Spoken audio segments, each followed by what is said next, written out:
Greetings, friends. In this short little video, I want to talk about the specifics of how to complete this assignment, which is coding a document and then also creating themes, and how that all ends up in the writing up of a particular theme.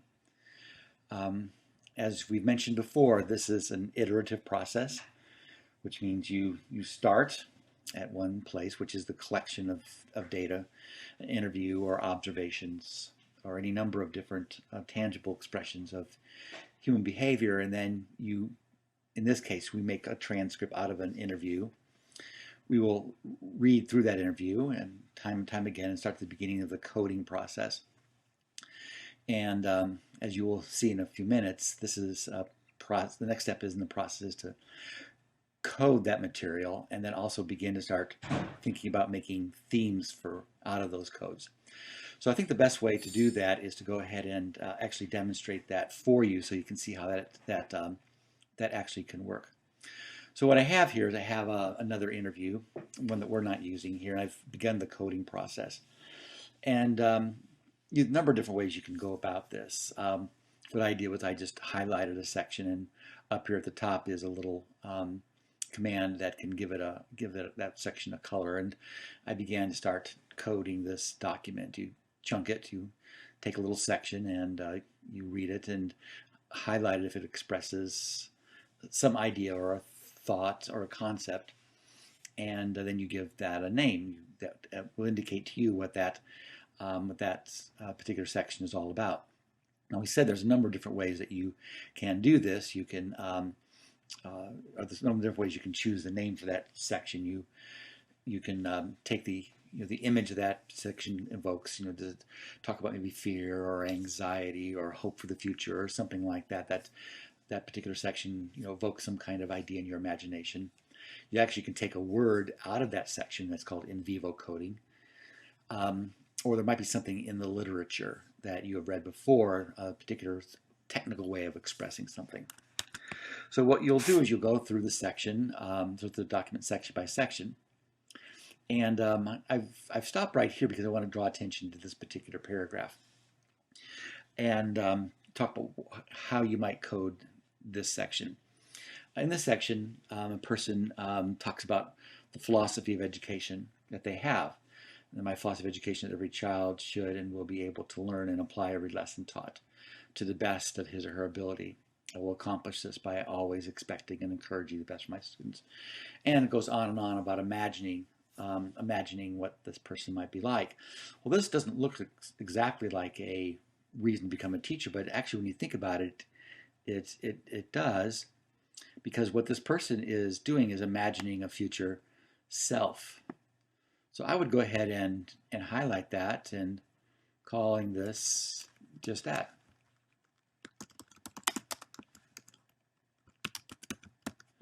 And that certainly is something that can motivate anybody to do anything, is what I will be like in the future. Again, down here, same thing, do my best. I will, so imagine, all of this is imagining what this person will be like, which can be a powerful tool that they can choose. So they'll start their career as a doctor. I know my students should be bright with opportunities. Hopefully that'll be the case. And look at right here, leading by example. I want to be a role model. Leading by example, always maintain professionalism. That certainly is a theme that we could, or a code that we could use. By the way, when you're using Word to put a code in this column to the left, you have to go. Unfortunately, it's not all that user-friendly, but you have to go all the way back to the last time you entered something, and you hit the return key a number of times until you get down to the place where the new code is going to go. So right here, and I'm going to call this desire for significance.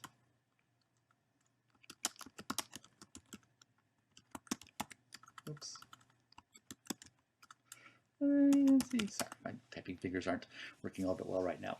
So anyway, you go through all the documents and then you create these codes. The next thing you'll want to do is to start bringing these codes together in beginning the process of forming themes. Now, in the previous video, we talked about how this actually looks. So you would start with your initial read and dividing it, coding it, dividing it segments and coding it. Then we're going to start collapsing these things into themes. And so we started with many pages of text, and next thing we know, we're down to segments that we've identified, and 30 to 40 codes, reduced to 20, down to 3 to 5 themes. So that's the next process that we're going to go through. So we've come here, and what I'm going to do is, in the interest of time, I'm not going to go through an extensive process, but I want to show you how this can be done. So there's this one group that already has begun this process, and I just want to take some of their examples. And this is the one that I did for you all. Then here's the next one in the sequence. And so here's some codes that they've suggested. So one way to do this is just to go ahead and copy those codes and go over into a Word document. And you can just create a little table like this and use this as your working area underneath. It's a little clunky, but I think you'll get the idea here. I copied and paste what that group said.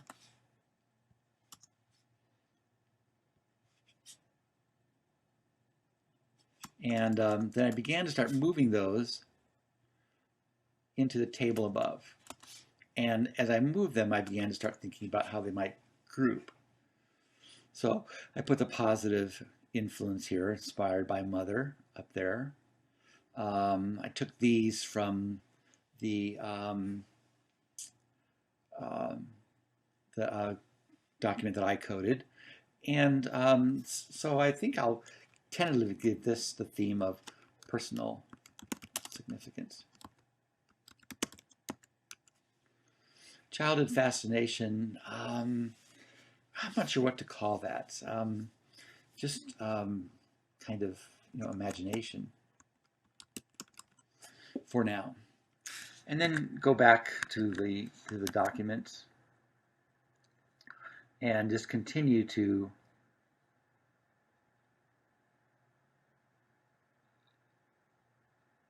take the codes and bring them on over into that document. Again, a lot of different ways to do this. This is just one of them. So you would continue this process. Qualities to strive for. Looks like that could go under this section here. So you get the idea. Understand hard times. You probably need to go back to the document and find out exactly what. So it looks like the reason I believe teaching sixth is. So this is, an idea of, being personally qualified. Because they understand hard times. And that certainly can be a motivation to become a teacher. You want to do something that you can be good at. And if you think you're going to be good at something because you've had experiences in that area, that certainly would qualify. So you would keep doing this and develop themes. Now, this is one way of doing this. There's a lot of different ways. Another way would be just to do the same thing except with sticky notes. And I did this here, but you could just go ahead and put all of these on sticky notes. And this is the most common, probably still is the most common way that people do this kind of work, is because it does allow you the chance, to very easy and quickly move things around. And here's our, our theme of personal significance. We're just moving all these around here, doing something important. That over here. So when you get the idea of how this works, you keep going through this process, chunking, coding, and so on. And at the very end, in this class, we're doing this as a group project, but you could obviously do this by yourself. And when you are going to do your own project, you would do this part yourself as well. Then at the very end, what you'll do is bring it all together into one document. And this is one, I think, an outstanding example. It's a part of the resources now for 3.3. But this is a good example of how to actually write this up, and I want to draw attention to a couple of the features of it. First, as you notice, it's not just a collection of quotes sewn together with "and Cheryl said," and Donna said, and Philip said. No, you can see the artistry of the writer right from the very beginning, which qualitative research allows you to do. Notice the section starts with "a fire can't happen without an initial spark. Inspiration of some sort was a common theme that caused the spark that lit the fire for interviewees to become teachers." So this is a great hook for this section. Again, it's not just a dry reporting of the data. It begins to engage the reader at a more than just a cognitive level, at an emotional level, which is perfectly appropriate for qualitative research. And then here, referencing the material, here's a quantitative statement made qualitatively rather than a chart. The author writes more than half of the interviewees made reference to a role model, or historical figure, parent, or someone else. So again, great opening paragraph. It's not just a resuscitation of facts, but it actually, begins to merge the researcher and the artist at the same time, and then begins to start referencing. And here's the data. This is just like a chart. In quantitative research, it's a chart that instead of a table, it's a series of references to the data that was used to support this particular assertion. So there's Anne, and again, it's just a very short quote by Anne. It could be longer. Barbary, same thing, just reflected on the question. And again, no quote here, so you don't have to just always quote, quote, quote, quote, quote. You can summarize. In fact, sometimes endless series of quotes are rather fatiguing to read. So here's a contrary statement, what Emma said, rather earlier in life, later in life. Rather than later life, earlier in life, she wanted to be a career teacher.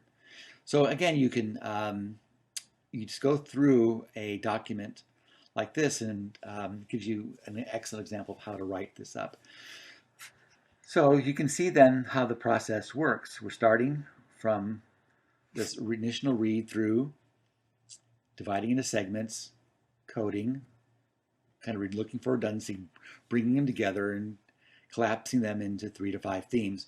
For this particular assignment, you're going to just go ahead and write on one of those themes, with a rich, thick description, as we saw in our example. Okay. Now, one final thing, at the end of it all, you won't be doing this in this chapter, but you will want to go back and reference the literature that you found on the topic. And here's a couple examples of what that might look like. This is mostly the kind you would write in chapter 4, but just to give you a heads up that you do circle back and either confirm or challenge the findings that were in the literature. So that's about it for this assignment. The best of luck to you as you work on this, and don't be afraid to shoot me an email if you have any questions.